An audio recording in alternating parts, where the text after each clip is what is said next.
अस्सलाम वालेकुम, मैं हूं फ़राह साक और आप देख रहे हैं मेरे YouTube channel wellness bye Farah. आज हम एंजाइटी डिसऑर्डर को ज़रा डिटेल से करते हैं। साइकोपैथोलॉजी में एक इम्पॉर्टेंट डिसऑर्डर होता है एंजाइटी डिसऑर्डर। सिंपल लफ्ज़ों में इसको उर्दू में तशवीश कहते हैं, यानी it is the anticipation of fear and apprehension about future event. कोई चीज़ जो भी मुस्तकबिल में होनी है उसके बारे में बेचैनी का पाया जाना, तशवीश का पाया जाना एंजाइटी कहलाता है। और अगर ये ओवरवेलमिंग हो जाए, out of proportion and out of reality हो जाए तो इसको हम एंजाइटी डिसऑर्डर डायग्नोज करेंगे। इसकी अगर हम बैकग्राउंड पे हिस्ट्री चेक करें तो हमें पता चलता है कि एंजाइटी डिसऑर्डर को, जिसको फ्रॉइड ने नाम दिया था न्यूरोटिक्स का, तो जो एंजाइटी है इट कैन बी मॉरल और इट कैन बी इसके अलावा रियलिस्टिक एंजाइटी। जैसे सचमुच में आपके एग्जाम्स होने वाले हैं तो आपके दिल में एक फ़ियर और एक एप्रीहेंशन पाई जाएगी, एक तशवीश पाई जाएगी जो रियल इवेंट पर बेस्ड है, तो ये एंजाइटी कहलाएगी। और मॉरल एंजाइटी, कोई चीज़ अगर बुरी की है, कोई ऐसी चीज़ है जो आपको आपके ज़मीर के ऊपर भारी पड़ रही है और आपको उसके बारे में अंदेशा लाहक हो गया है, तो वो मॉरल एंजाइटी कहलाएगी। इसी तरह से न्यूरोटिक एंजाइटी, जिसमें कोई रीज़न नहीं है, कोई वैलिड आर्ग्यूमेंट नहीं है, लेकिन the person is feeling the apprehension and restlessness और and he has a doomed feeling about future, तो वो एंजाइटी डिसऑर्डर कहलाएगा। इस तरह से इसकी 3 बेसिक टाइप्स कहलाएंगी: realistic, moral anxiety and neurotic anxiety. Anxiety basically future के बारे में, यानी मुस्तकबिल में कोई वाक़यात अभी पेश आने वाले हैं लेकिन उनके बारे में सोच कर हम अभी से ही अपने प्रेजेंट में, अपने हाल में ही परेशान होना शुरू हो गए हैं, तो वो एंजाइटी कहलाएगा। अब हम आते हैं इसकी लिटरल डेफिनेशन की तरफ। हमारे पास DSM-4 और DSM-5 में एक ही ये डेफिनेशन है जो पाई जाती है। इसको हम देखते हैं कि एंजाइटी डिसऑर्डर को हम कैसे डिफाइन करेंगे। अ ग्रुप ऑफ डिसऑर्डर, यानी ये एक नहीं बल्कि एक constellation of sine and symptoms है। मुख्तलिफ डिसऑर्डर्स हैं जो मिलकर एंजाइटी डिसऑर्डर्स को तश्कील देते हैं। मुख्तलिफ लोगों में मुख्तलिफ तरह की करैक्टरिस्टिक्स पाई जाएंगी। क्या होगा इसमें है unrealistic anxiety, unpleasant feelings of fear and apprehension. ये 4 चीज़ें इन्होंने बताई हैं। जो इसकी डिफरेंट टाइप्स हैं, 6 मेजर कैटेगरीज हम इसकी डिफाइन करते हैं। एक तो पैनिक डिसऑर्डर। पैनिक डिसऑर्डर अलग से एंजाइटी डिसऑर्डर्स के भी साथ प्रेजेंट होता है। इनमें से किसी भी डिसऑर्डर के साथ पैनिक अटैच हो सकता है ना, पैनिक लाइक अटैक आना शुरू हो सकता है। इसके अलावा और भी कुछ साइकोलॉजिकल डिसऑर्डर्स हैं जिनके साथ पैनिक डिसऑर्डर अटैच हो जाता है, जिनके बारे में हम बाद में डिटेल से पढ़ेंगे। इन सब में से किसी के साथ भी हो सकता है कि दरअसल जब तशवीश होती है तो हाथ पैर फूल जाना, सांस का फूल जाना, नब्ज़ का तेज़ तेज़ चलना, इस किस्म के साइन एंड सिम्टम्स किसी भी सेकंड डिसऑर्डर के साथ वाक़या हो सकते हैं, तो इसको हम पैनिक डिसऑर्डर कहेंगे। बेसिकली आज जो चीज़ हम डिटेल से करने वाले हैं वो है फोबिया, और ये पहला हमारे पास एक अलग से एक डिसऑर्डर की फॉर्म में है जिसको हम फोबियाज़ कहते हैं। फोबियाज़ को हम डिटेल से ज़रा चेक करते हैं। What are phobias? Phobias are fears, basically ऐसे फियर्स जो out of proportion and out of reality हो जाते हैं, रियल डेंजर से अवे हो जाते हैं। जैसे कि अगर हमें सांप का खौफ है, सचमुच में हमारा सांप से सामना हो गया और हमें ये खौफ है कि हमें डस लेगा, तो ये रियल डेंजर है जो कि वाक़तन मौजूद है, तो ये फोबिया कहलाएगा। और अगर रियल वो टीवी के ऊपर हम देख रहे हैं और हमें वो नुकसान नहीं पहुँचा सकता फिर भी हम डर रहे हैं, तो ये फोबिया कहलाएगा। Phobia is the persistent fear of, इसको हम हाईलाइट कर लेते हैं, इसकी डेफिनेशन आपने अच्छी सी याद करनी है।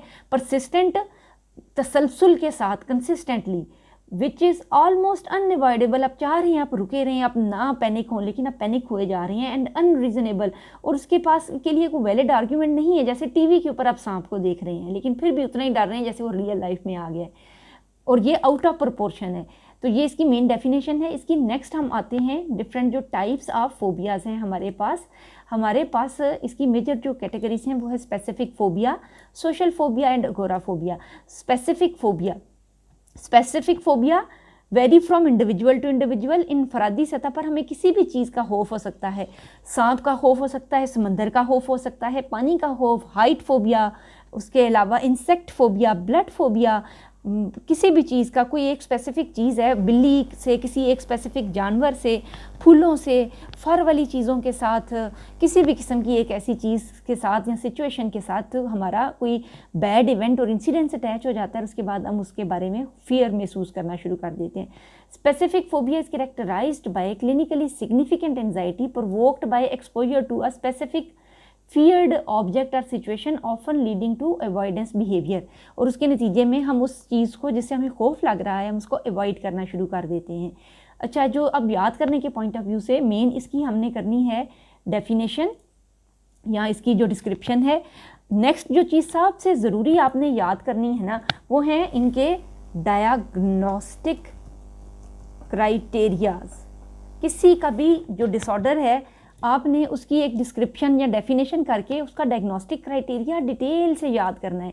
डायग्नोस्टिक क्राइटेरिया याद करने की सूरत में आपको तमाम का तमाम डिसऑर्डर ज़ुबानी याद हो जाता है। अच्छा, बेसिकली डायग्नोस्टिक फीचर्स क्या होते हैं? लफ्ज़ फीचर का मतलब होता है उसके हालो हद क्या हैं। जैसे आप डॉक्टर के पास जाते हैं, आप कहते हैं मुझे टेम्परेचर है, मुझे छींकें भी आ रही हैं, हल्का सा सर में भी दर्द है। अब डॉक्टर ये अज्यूम करता है कि इसको फ्लू हो सकता है, या इसको कोरोना का अटैक हो सकता है, या इसको जो भी डिफरेंट बीमारियाँ हैं वो कुछ ना कुछ वो कोई पाथवे डेवलप करता है, लेकिन अभी फुल फ्लेज डायग्नोज नहीं हुआ। जो देखने में आउटवर्ड साइन एंड सिम्टम्स हैं वो क्या लग रहे हैं, यानी जो बज़ाहिर नज़र आ रहा है वो क्या है। तो basically it is based on the presenting complaints of the patient. जो हमारी कंप्लेंट्स आ रही हैं, शिकायत आ रही हैं, वहाँ से क्या लग रहा है, ये वहाँ से आता है बेसिकली। तो ये हमने बहुत डिटेल से याद नहीं करना, आप इसको रीड कर सकते हैं और हम इससे थोड़ा सा आगे चले जाएंगे। थोड़ा सा इसको कर लेते हैं जितना सा हमारी उसके लिए ज़रूरी हो कि हम इसके अंदर कौन कौन से डायग्नोस्टिक फीचर्स क्या होंगे। जैसे इसमें हम ये लाइन कर लेते हैं, the individual experiences a marked persistent and excessive and unreasonable fear when in the presence of और when anticipating an encounter with the specific object और सिचुएशन, जिससे डर लगता है। जैसे अगर आपने पानी से खौफ है या हाइट से खौफ है, तो अगर आपने लिफ्ट चढ़नी है तो पहले से ही आपके टांगें कांपना शुरू हो जाएंगी। The focus of fear may be anticipated harm from some aspect of the object और सिचुएशन, जैसे गिर जाने का खौफ, लिफ्ट के बंद हो जाने का खौफ, पानी में डूब जाने का खौफ जो नहीं हुआ।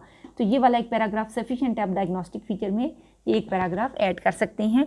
उसके बाद नेक्स्ट है हमारे पास phobia and panic attacks. Usually phobia is attached with the panic attack. Sometimes panic attack आता है, समटाइम्स पैनिक अटैक नहीं आता, यानी हाथ पैर कांपना शुरू हो जाना, आवाज़ लड़खड़ा जाना, दिल की धड़कन तेज़ हो जाना, और वो तमाम सिम्टम्स जो पीछे हमारे पैनिक अटैक्स में गुजरे हैं उनमें से कुछ सिम्टम्स का प्रेजेंट होना।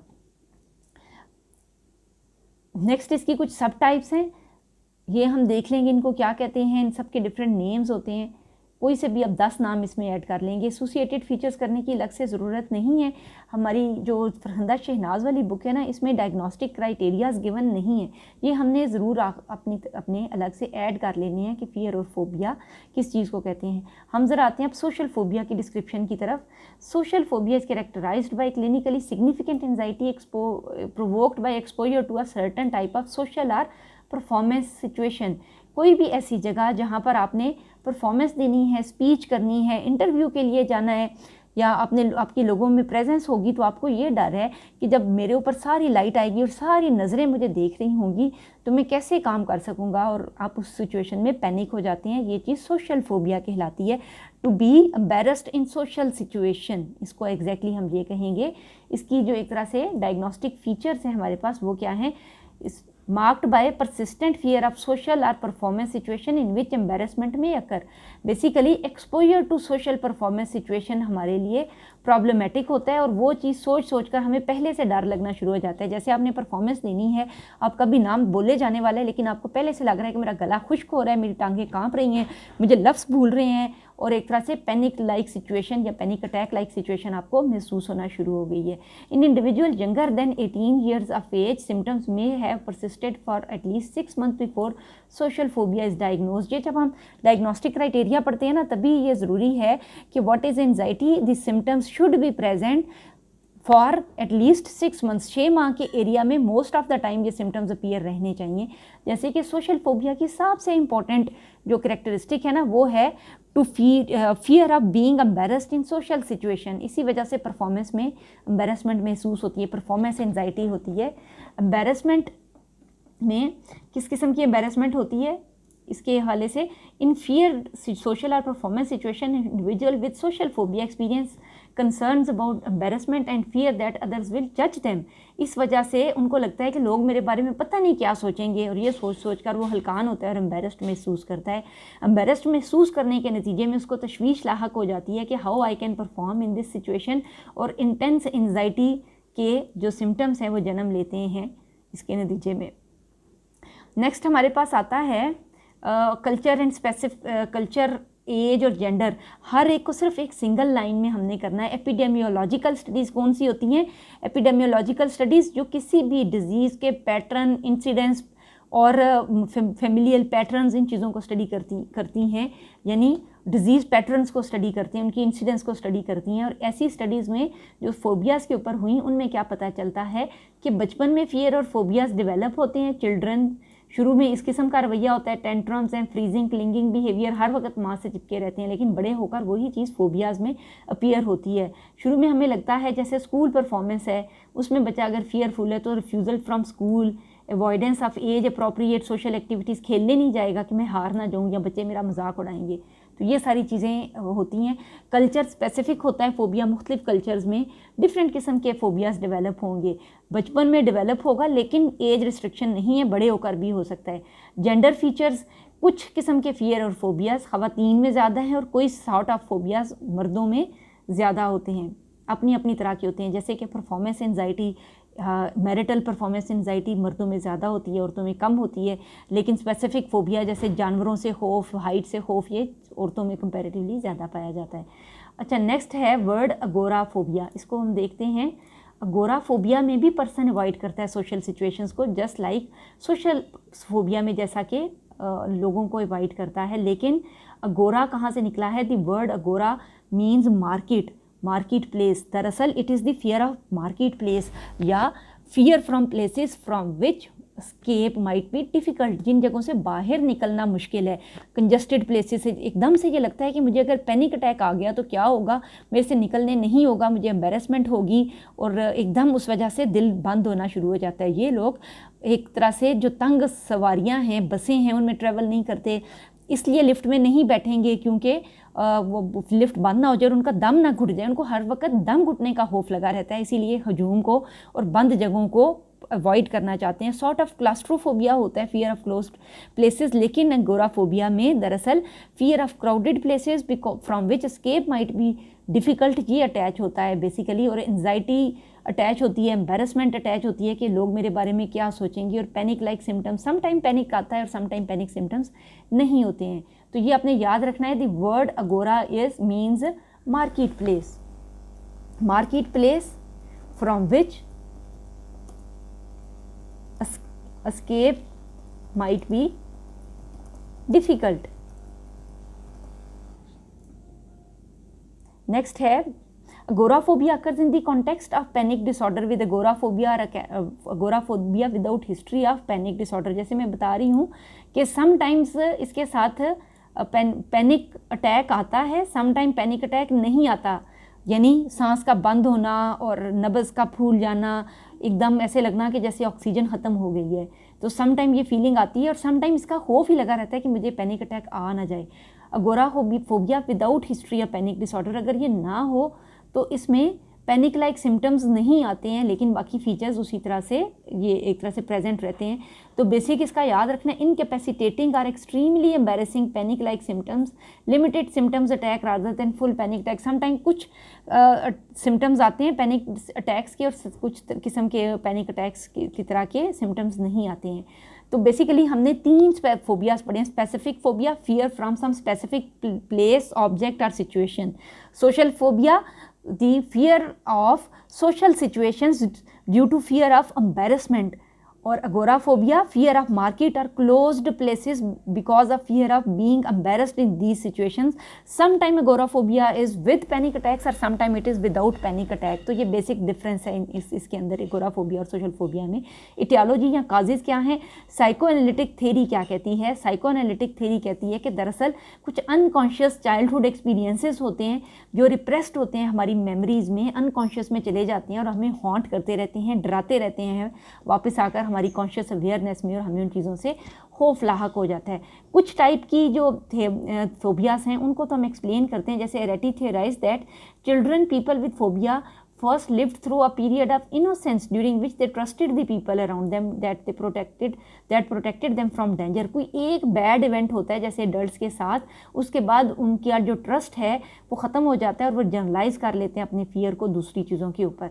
तो basically childhood unconscious experiences psychoanalytic theory में बताए गए हैं। बिहेवियरल थ्योरी सबसे ज़्यादा एक तरह से फ्रूटफुल इंफॉर्मेशन लेकर आई हैं। ये लेकर आई हैं अवॉइडेंस कंडीशनिंग का।